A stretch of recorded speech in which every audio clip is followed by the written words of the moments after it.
What's up everyone? If you're trying to install the Epic Games launcher and that annoying setup wizard embed prematurely error keeps popping up, don't worry, there are a few quick fixes that usually sort it out fast. Start by right clicking the installer and choosing Run as Administrator. So if it still fails, your antivirus or Windows security might be blocking it. So try temporarily turning off real-time protection, run the installer again, then turn protection back on.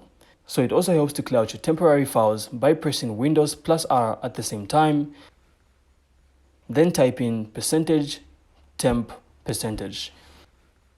Then delete everything in this folder.